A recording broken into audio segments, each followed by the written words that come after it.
하나님이 아브라함을 시험하시려고 그를 부르시되 아브라함아 하시니 그가 이르되 내가 여기 있나이다. 여호와께서 이르시되 내 아들 내 사랑하는 독자 이삭을 데리고 모리아 땅으로 가서 내가 네게 일러준 한 산 거기서 그를 번제로 드리라. 아브라함이 아침에 일찍이 일어나 나귀의 안장을 지우고 두 종과 그의 아들 이삭을 데리고 번제에 쓸 나무를 쪼개어 가지고 떠나 하나님이 자기에게 일러 주신 곳으로 가더니 제3일에 아브라함이 눈을 들어 그곳을 멀리 바라본지라. 이에 아브라함이 종들에게 이르되 너희는 나귀와 함께 여기서 기다리라. 내가 아이와 함께 저기 가서 예배하고 우리가 너희에게로 돌아오리라 하고 아브라함이 이에 번제 나무를 가져다가 그의 아들 이삭에게 지우고 자기는 불과 칼을 손에 들고 두 사람이 동행하더니 이삭이 그 아버지 아브라함에게 말하여 이르되 내 아버지여 하니 그가 이르되 내 아들아 내가 여기 있노라. 이삭이 이르되 불과 나무는 있거니와 번제할 어린 양은 어디 있나이까. 아브라함이 이르되 내 아들아 번제할 어린 양은 하나님이 자기를 위하여 친히 준비하시리라 하고 두 사람이 함께 나아가서 하나님이 그에게 일러 주신 곳에 이른지라.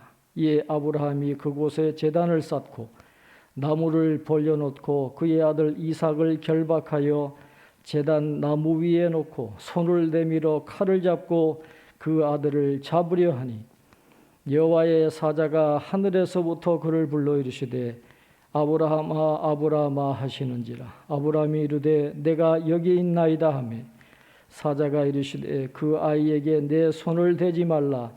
그에게 아무 일도 하지 말라. 내가 내 아들 내 독자까지도 내게 아끼지 아니하였으니 내가 이제야 내가 하나님을 경외하는 줄을 아노라. 아브라함이 눈을 들어 살펴본즉 한 수량이 뒤에 있는데 뿔이 수풀에 걸려 있는지라. 아브라함이 가서 그 수량을 가져다가 아들을 대신하여 번제로 드렸더라. 아브라함이 그 땅 이름을 여호와 이레라 하였으므로 오늘날까지 사람들이 이르기를 여호와의 산에서 준비되리라 하더라. 여호와의 사자가 하늘에서부터 두 번째 아브라함을 불러 이르시되 여호와께서 이르시기를 내가 나를 가리켜 맹세하노니 내가 이같이 행하여 내 아들 내 독자도 아끼지 아니하였은즉 내가 네게 큰 복을 주고 내 씨가 크게 번성하여 하늘의 별과 같고 바닷가의 모래와 같게 하리니 내 씨가 그 대적의 성문을 차지하리라. 또 내 씨로 말미암아 천하 만민이 복을 받으리니 이는 내가 나의 말을 준행하였음이니라 하셨다 하니라. 이에 아브라함이 그의 종들에게로 돌아가서 함께 떠나 부엘세바에 이르러 거기 거주하였더라. 이 일 후에 어떤 사람이 아브라함에게 알리어 이르기를 밀가가 당신의 형제 나홀에게 자녀를 낳았다 하였더라. 그의 맏아들은 우스요 우스의 형제는 부스와 아람의 아버지 그무엘과 게셋과 하소와 빌다스와 이들랍과 부두엘이라. 이 8사람은 아브라함의 형제 나홀의 아내 밀가의 소생이며 부두엘은 리브가를 낳았고 나홀의 첩 루마라 하는 자도 데바와 가함과 다하스와 마하가를 낳았더라. 아멘. 교회 소식을 먼저 말씀을 드립니다. 밴드에 올린 대로 차금희 집사님 친정 아버님 어제 별세하셔서 장례를 진행하고 있습니다. 아주 어려운 중에 장례를 치르고 있습니다. 여러분 위해서 기도해 주시고 많이 위로해 주시기를 바랍니다. 우리 김성준 장로님, 우리 김계숙 집사님, 또 박관 집사님 위해서 기도해 주시고 김상준 장로님은 조금씩 이제 차도가 있는데 아직까지 좀 치료를 더 받아야 되고 권사님이 병원에 오래 계셔서 굉장히 지쳐 하시는 것 같아요. 그래서 힘을 내도록 여러분 기도해 주시고 김규숙 집사님은 이제 4월 11일 방사선 치료를 위해서 내일부터 준비에 들어갑니다. 오랜 기간 동안 준비하고 방사선 치료를 하는데 한 번으로 끝날 수 있도록 기도하고 있어요. 치료받는 것도 보통 일이 아니라 가지고 한 번으로 치료될 수 있도록 기도하고 있으니까 여러분 기도해 주시기를 부탁을 드립니다. 우리는 하나님을 믿는다, 그렇게 자주 이야기하죠. 하나님을 믿는다. 이 믿는다라고 하는 것이 어떤 의미를 갖고 있을까요?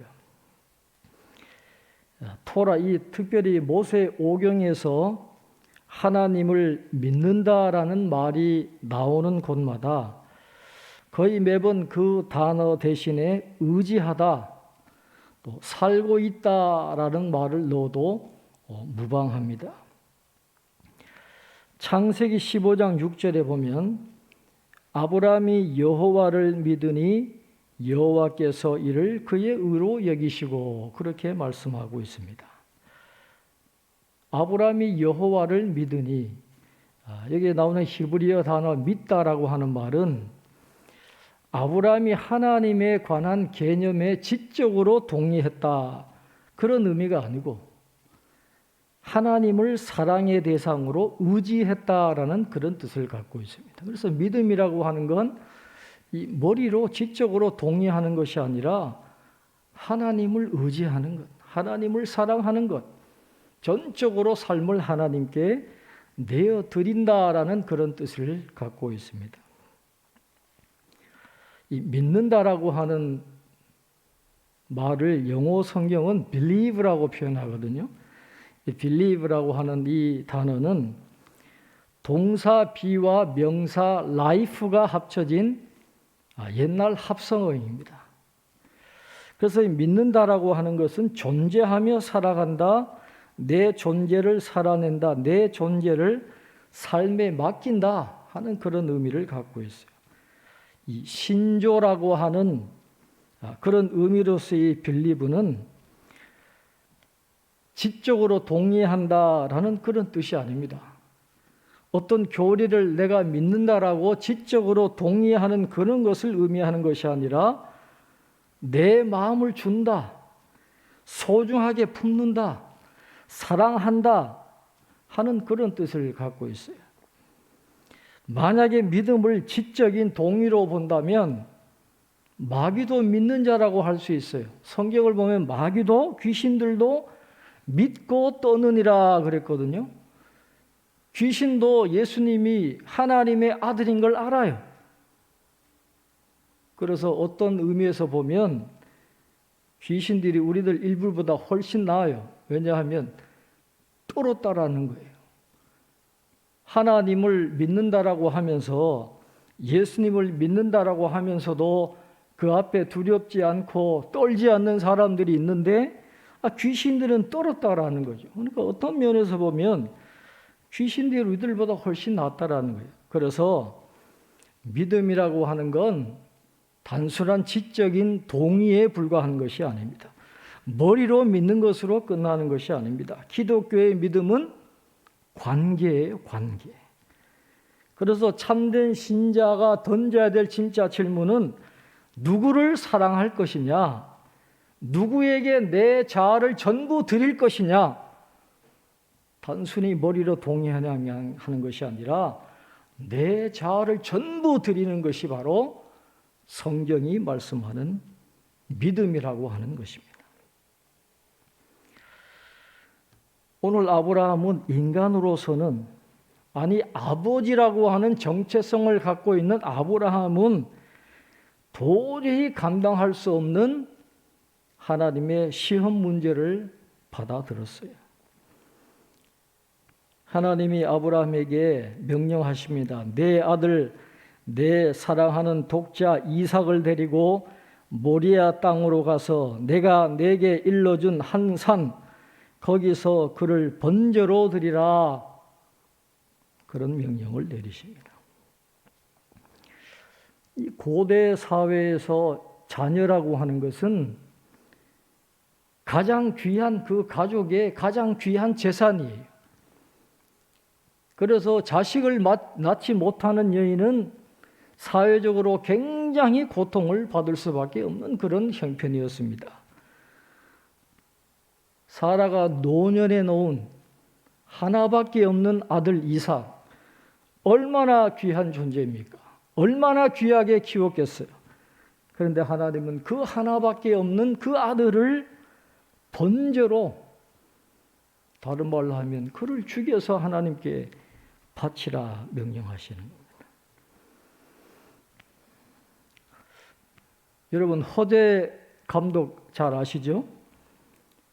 이분이 과거에 그 프로농구 팀을 맡고 있을 때 이제 신인 드래프트를 통해서 신인 선수를 선발을 해야 되는 그런 때가 있었어요. 근데 마침 그 신인 드래프트 대상자들 중에 허재 감독의 아들이 있었습니다. 호응, 지금 농구 얼마나 잘합니까? 두 아들이. 그때 한 명이 그 신인 드래프트 대상에 있었어요. 그런데 허재 감독이 자기 아들을 뽑지 않고 다른 선수를 자기 팀으로 뽑았어요. 그런데 그날 집에 들어가서 집에서 쫓겨날 뻔했다는 거예요. 응? 인간이 그럴 수 있냐? 지 자식을 뽑지 않고 어떻게 다른 선수를 뽑을 수 있냐? 이게 어머니의 마음이거든요. 그리고 아버지의 마음이 그런 거 아니에요? 근데 이거는 선수로 뽑느냐 마느냐 그 문제가 아니라 아들의 생명을 바치느냐 마느냐, 그런 어려운 문제입니다.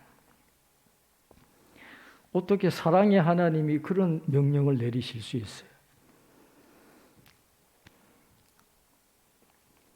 이 명령에 순종을 하면 아브라함은 엄청난 대가를 치러야 합니다. 정통적인 해석은 이 아브라함의 그 전적인 순종을 강조를 하지만은, 그러나 오늘 그 정통적인 해석 이외에 여러 가지 해석이 존재합니다. 오늘 이 본문을 보면서 다른 해석들이 많이 존재해요. 유대인들도 이 말씀을 굉장히 당혹스럽게 봅니다. 하나님이 아들을 번제로 바치게 하셨다. 유대인들에게도 굉장히 어려운 문제였어요. 그래서 유대인들의 그 성경 해석서인 미드라시에 보면 아브라함이 이 사건 위에 엄청난 후폭풍에 직면한 것으로 그렇게 해설해 놓은 것을 보게 됩니다. 왜냐하면 성경을 보면 그런 단서들이 나옵니다. 19절에 보면 그 모든 사건이 다 마무리되고 난 다음에 이제 아브라함이 산에서 내려와요. 근데 19절을 보면 아브라함이 혼자서 산에서 내려와서 종들과 브엘세바에 돌아갔다, 그렇게 돼요. 아브라함 혼자서 내려왔다는 거예요. 그리고 종들과 함께 브엘세바로 돌아갔어요. 그럼 이삭은 어디 갔어요? 19절에는 이삭에 대해서 언급을 하지 않아요. 아브라함 혼자서 산에서 내려와서 두 종들과 브엘세바에 가서 거주했다, 그렇게 되어 있어요. 그래서 유대인들은 이 말씀에서 뭐라고 해석하냐 하면 이삭이 아버지에 대한 반항심이 생겼다는 거예요. 자기를 죽이려고 했던 그 아버지의 모습에 충격을 받아가지고 혼자 다른 곳으로 가버렸다, 그렇게 해석을 합니다. 그리고 성경을 쭉 읽어보면 나중에 이삭이 어머니의 죽음으로 굉장히 상심합니다. 그런데 리브가를 만남으로 해서 그 상심을 위로받았다라고 나오거든요. 그런데 성경을 아무리 읽어봐도 이삭이 아버지 아브라함의 죽음에 상심했다는 말은 나오지를 않아요. 그리고 이삭은 모리아산 사건 이후에 아브라함이 살던 브엘세바가 아니라 브엘라헤로이라고 하는 곳에서 거주하고 있었던 것으로 성경은 그렇게 기록을 하고 있습니다. 그리고 이 모리아산, 창세기 22장의 모리아산 사건 다음에 이어지는 창세기 23장 1절에 보면 바로 뭐가 나옵니까? 사라의 죽음에 대한 내용이 나와요. 그래서 유대인들은 이 말씀을 보면서 어떻게 유추하냐 하면 아브라함이 이삭을 번제로 잡으려고 했다는 그 소식을 들은 사라가 너무 충격을 받은 거예요. 그래서 그 충격을 인해서 사라가 죽음에 이르게 되었다. 유대인들은 그렇게 해석을 하면서 하나님의 시험에 아브라함이 실패했다, 그렇게 해석하는 그런 해석도 있는데, 우리는 정통적인 해석을 따라갑니다. 이런 여러 가지 해석이 있다라고 하는 건 그만큼 하나님의 명령에 순종하는 것이 그만큼 어려운 것이었다 하는 것을 이야기하는 것으로 이해를 하면서 우리가 오늘 본문에 접근할 필요가 있습니다.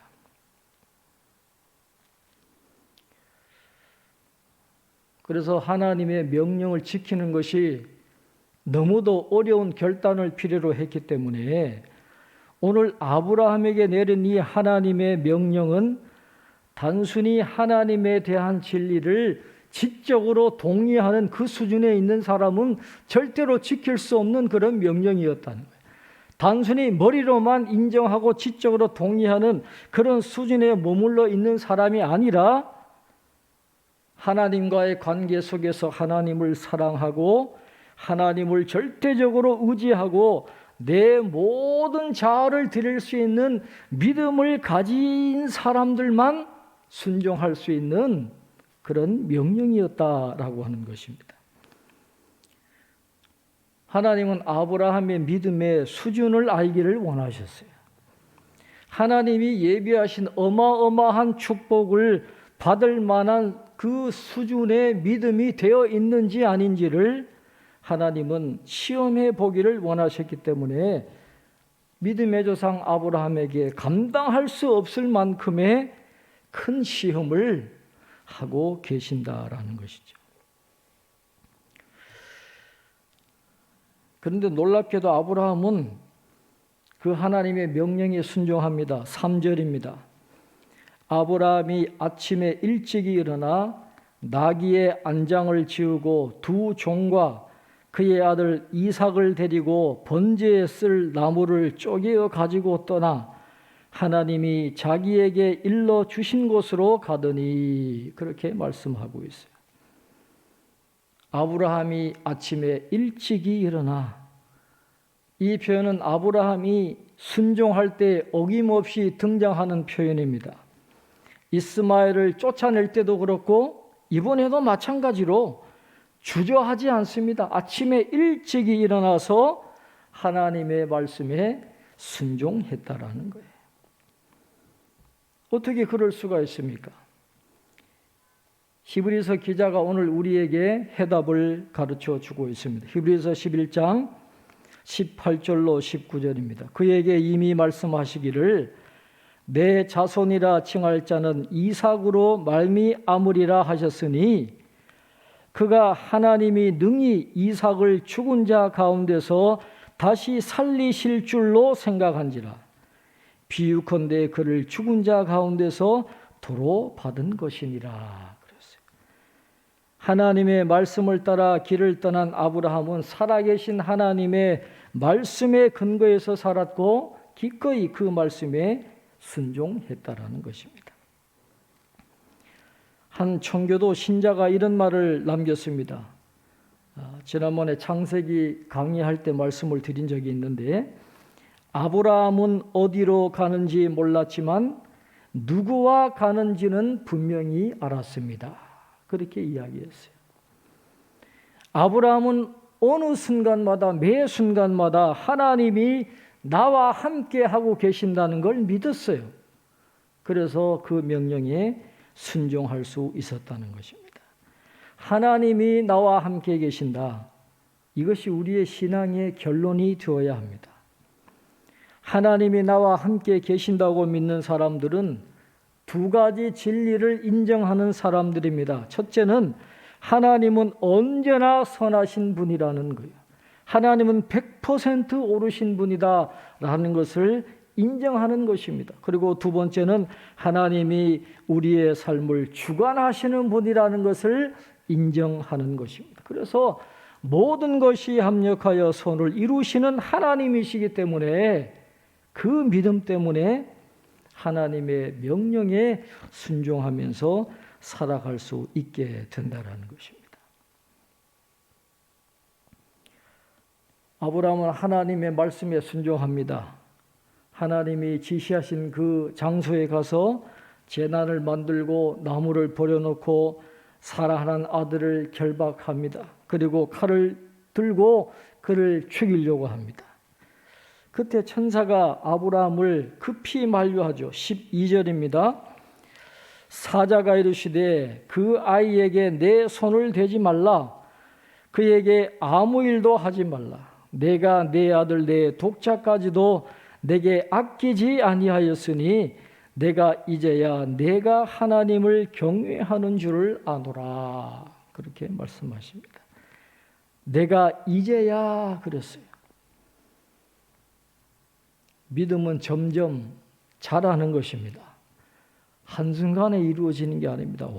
오랜 시간 동안 믿음은 성장하고 성숙하는 것입니다.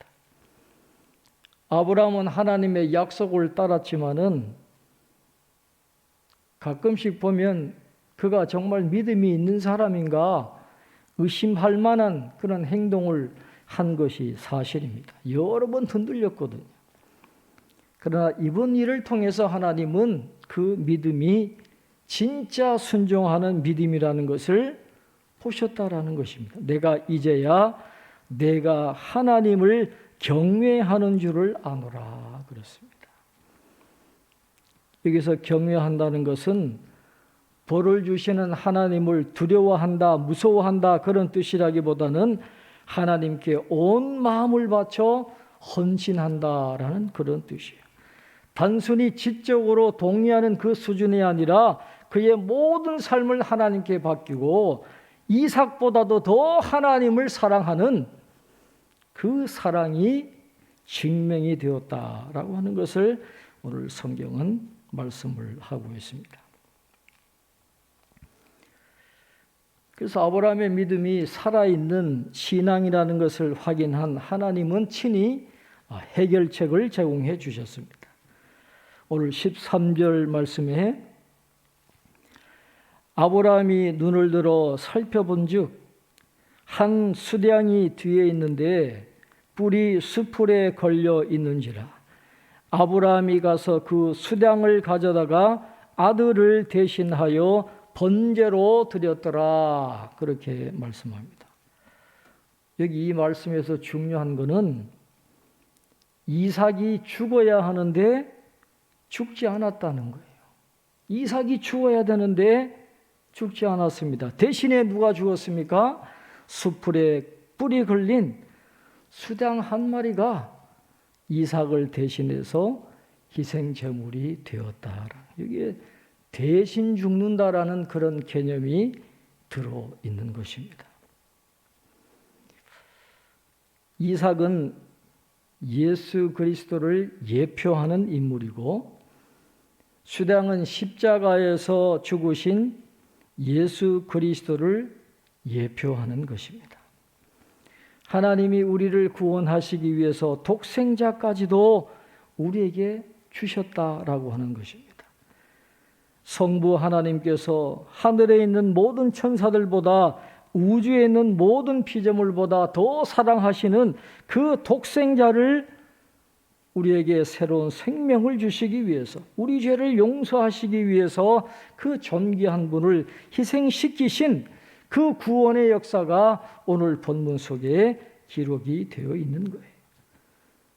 그 하나님의 은혜에 감사함을 표현하는 것이 제사고 그것을 체험하는 것이 바로 우리가 드리는 예배인 것입니다.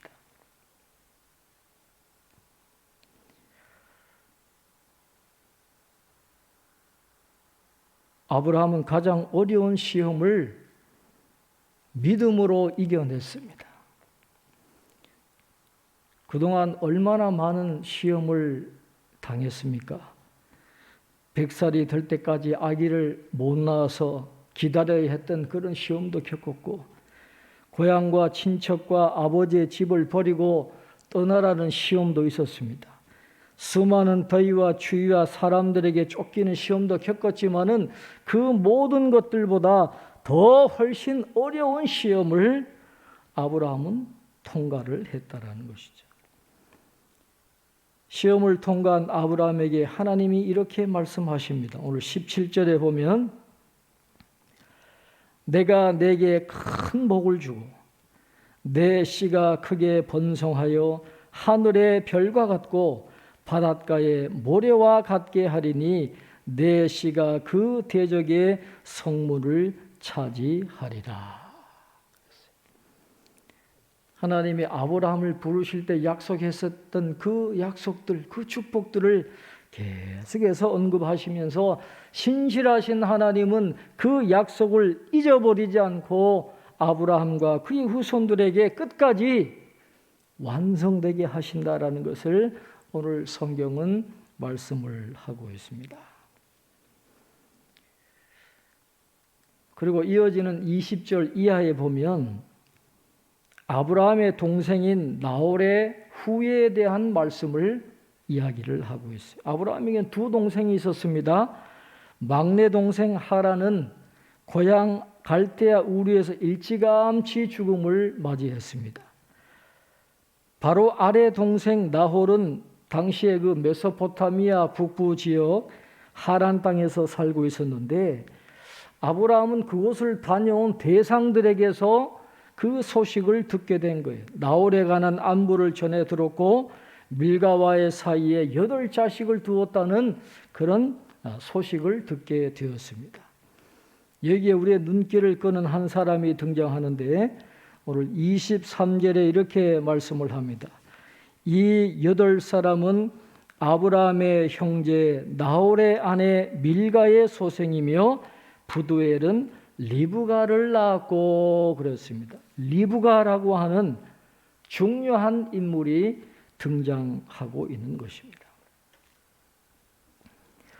오늘 아브라함이 나홀에 대해서 듣게 된 것은 절대로 우연이 아닙니다.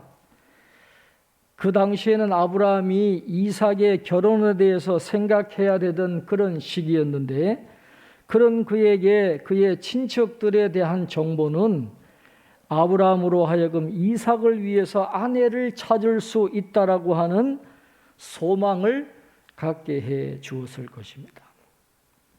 여기에 우리에게 주시는 소망의 말씀이 있어요. 여호와 이레라고 하는 그 단어 속에도 나와 있지만은 우리의 앞날이 불투명하다고 해서 여러분 실망할 필요가 없습니다.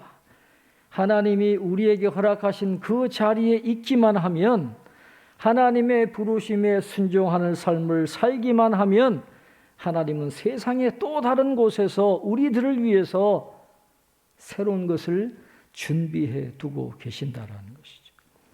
하나님은 이미 아브라함이 알지 못하는 저 먼 곳에 아브라함의 고향에서 이미 이삭을 위해서 놀라운 준비를 하고 계시는 거예요. 리브가를 준비하시는 그런 하나님의 모습이 오늘 성경에 기록이 되어져 있습니다. 하나님은 여호와 이레의 하나님이십니다. 성경은 하나님의 시험은 결국 우리를 낮추어서 복을 받게 하시려는 것이라 그렇게 말씀하고 있습니다. 그리고 그 시험의 통과 기준은 하나님에 대한 경외였습니다. 하나님 경외는 우리 신앙의 본질적인 요소입니다. 하나님이 모든 생사 화복을 주관하시는 절대적 주님이시라는 사실을 인정하고 하나님 앞에 겸손히 순종하며 주의 뜻을 따라 의와 사랑의 삶을 살아가는 것을 말합니다. 겸손과 순종이 능력의 조건이에요. 세상과는 다릅니다. 세상과는 전혀 다른 가치관이 성경에 있어요. 하나님 앞에서 겸손하고 순종하는 것이 진정한 능력이라는 것을 성경은 말씀을 하고 있습니다. 아브라함은 오늘 모든 성도들이 따라가야 할 신앙의 모범이 되는 인물입니다. 아브라함처럼 존귀한 자가 되기 위해서 우리가 뭘 해야 될까요? 무언가 버리는 것이 있어야 된다는 거예요. 하나님 앞에서 아무것도 버리지 않는 사람은 아무것도 요구할 것이 없습니다. 우리는 버린 만큼 주님을 사랑합니다. 하나님을 위하여 버리는 것을 여러분 두려워하지 마십시오. 하나님을 위해서 버리면 하나님은 반드시 더 좋은 것으로 갚아 주실 것입니다. 신실하신 하나님은 우리가 버리는 것 이상의 많은 새로운 것으로 우리를 축복하시고 충만하게 채워주실 것입니다. 하나님을 경외하는 삶, God life. 하나님 오늘 우리에게 그걸 원하시는데 하나님을 경외하는 그런 삶을 통해서 아브라함이 받았던 복을 체험하고 누리면서 후대에 이어질 수 있는 저와 여러분 되시기를 주님의 이름으로 축원합니다. 기도하겠습니다. 하나님 아버지, 오늘도 하나님의 말씀을 듣게 하시니 감사합니다. 우리가 하나님보다 더 사랑하는 것이 많이 있을 텐데 오늘 말씀을 듣고 깨닫게 하여 주옵소서. 하나님을 경외하는 믿음으로 우리를 낮추어 복을 받게 하시려는 하나님의 그 시험들을 잘 통과하고 아브라함의 믿음과 같이 인정받고 아브라함이 받았던 복을 받아 누리며 후대에 전해줄 수 있는 저희들이 다 될 수 있도록 은총을 더하여 주시옵소서. 하나님, 이 나라를 지켜 보호하여 주옵소서. 국제 정세가 급변하고 있습니다. 이때에 우리가 의지할 곳은 하나님밖에 없음을 알고 온 성도들이 나라와 민족을 위해서 더욱 깨어 기도하게 도와주시옵소서. 대통령 선거가 끝났지만 수많은 과제가 산적해 있습니다. 하나님, 대통령 선거 이후에 대통령을 붙들어 주시고 민심이 하나 되고 통합될 수 있도록 이 사회가 하나 되고 번영할 수 있도록 하나님, 이 나라와 이 민족 위에 긍휼을 베풀어 주시옵소서. 전쟁으로 고통당하고 있는 우크라이나 땅에 우크라이나의 평화를 회복시켜 주시옵소서. 하나님 아버지, 저들의 부르짖음을 들으시고 주여 응답하여 주옵소서. 이 일을 감당하는 세계 지도자들에게 지혜를 허락하여 주시옵소서. 하나님 아버지, 우리를 불쌍히 여겨 주옵소서. 코로나로 인해서 많은 고통이 이어지고 있습니다. 하나님, 속히 이 코로나 위기가 지나갈 수 있도록 도와주시고 일상이 회복되게 하시고 다시 함께 모여 하나님을 찬양하고 예배 드릴 수 있도록 은혜를 베풀어 주옵소서. 산불로 인해서 피해를 입은 분들이 많습니다. 위로하여 주시고 속히 삶의 터전을 회복할 수 있도록 주여 도와주시옵소서. 오늘도 하나님 앞에 드린 예물을 연락하여 주시고 도린 손길들마다 넘치는 복으로 하늘의 신령한 복과 땅의 기름진 복으로 충만하게 채워 주시옵소서. 자고미 집사님, 친정 아버님 장례식 중에 있습니다. 어려운 가운데 있지만은 하나님 함께 하셔서 잘 마칠 수 있도록 도와주시고 모든 유족들 위해 하나님의 위로로 충만하게 채워 주옵소서. 우리 김상준 장로님 힘을 주셔서 재활치료 잘 감당하게 하시고 간호하시는 우리 박복진 군사님 지치지 않도록 쇠하지 않도록 날마다 새 힘을 허락하여 주옵소서. 김규숙 기사님, 이제 내일부터 방사선 치료를 위해서 여러 가지 준비를 합니다. 많은 변화가 있을 텐데 하나님, 그 힘든 과정 잘 이겨내게 하시고 잘 치료되어 건강 회복하도록 주님 도와주옵소서. 박한주 집사님에게도 은혜 주시고 불응의 단계를 두려워하고 있는데 두려운 마음에 힘을 주시고 믿음으로 모든 어려움들 이겨나갈 수 있도록 도와주시옵소서. 오늘도 예배를 위해서 수고하신 손길들을 기억하시고 복 내려주시고 이번 한 주간 동안에도 우리 모든 성도님들 어디에 있든지 눈동자와 같이 지켜 보호하여 주시옵소서. 감사하고 예수님 이름으로 기도하옵나이다. 아멘. 찬송가 549장 함께 찬송하겠습니다.